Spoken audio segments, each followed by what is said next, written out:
Surprise sir একটু বলা যাবে না? সারপ্রাইজ যদি বলে দিই তাহলে সারপ্রাইজ থাকলো সেটা পরে জানতে পারবে। আপনি কি প্রাইভেট পড়ান? হ্যাঁ প্রাইভেট পড়াই। আপনি কি ফ্যানের জন্য আবেদন করেছিলেন? হ্যাঁ আমি ফ্যানের জন্য আবেদন করেছিলাম। আমি ইউনিয়ন পৌরসভা থেকে এসেছি, এই নেন আপনার ফ্যান। আচ্ছা ঠিক আছে, অনেক ধন্যবাদ আপনাকে। ঠিক আছে, আমি চলে এলাম, থাকেন। দেখ দেখ ভাই, আমার কাল আমি এগুলো পড়ে আসছি। ও আচ্ছা, আমার এই বই দেখে একটু সমাধান করতে পারবো নাকি? না ভাই, আমি সমাধান করতে পারবো না, আমি পারবো না। স্যার আসলে শুধাবনি স্যারে। আসসালামু আলাইকুম, সবাই বসো বসো। ওয়ালাইকুম আসসালাম স্যার। আসসালাম।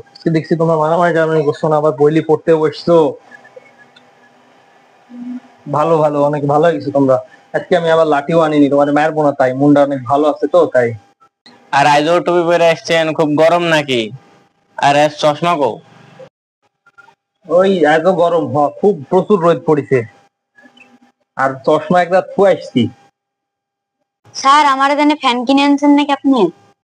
আমি তো এটা ইউনিয়ন পরিষদ থেকে নিয়ে এসেছি, এটা তো ওদের বলা যাবে না।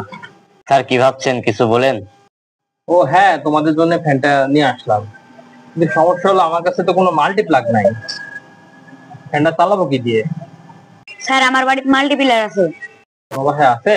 তাহলে তুমি নিয়ে আসো যাই। আচ্ছা ঠিক আছে স্যার, আমি নিয়ে আসছি।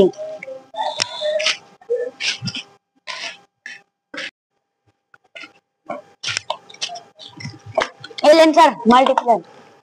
স্যার এবার বলেন, কারেন্টও নাই আমার বাড়ির। না, কারেন্ট আমার বাড়িতে আছে। আচ্ছা ফ্যানটা কানেকশন দিচ্ছি। এই যে ফ্যান চালু হয়ে গেছে। স্যার, নিজে বাতাস খাওয়াতে নিয়েছেন নাকি? আমার দিকে একটু ঘোরান। ও হ্যাঁ, তোমাদের জন্য তো নিয়েছি, তোমাদের তো দিবই অবশ্যই। আচ্ছা আমরা অন্য কথা বাদ দিই, আমরা এখন পড়াশোনাতে যাই। আজকে দেখছি আরো দুজন অ্যাবসেন্ট, আগের জন আসেনি, আবার নতুন একজন অ্যাবসেন্ট। কারণ কি, কেউ কি জানো? স্যার আরফিনের বাসায় মেহমান আসছে তো, তাই আসতে পারিনি। স্যার রাহাত, ওর মনে হয় এখনো পেটে সমস্যা আছে, ওর জন্য আসতে পারেনি। ও আচ্ছা, ওদের সমস্যা সবসময় লেগেই থাকে। আচ্ছা আজকে তাহলে নাম প্রেজেন্ট থাক, আজকে আমরা সরাসরি পড়াশোনায় শুরু করি। স্যার বাসায় এগুলা করেছি আমি। হ্যাঁ অনেক সুন্দর হয়েছে, তুমি অনেক ভালো করেছো।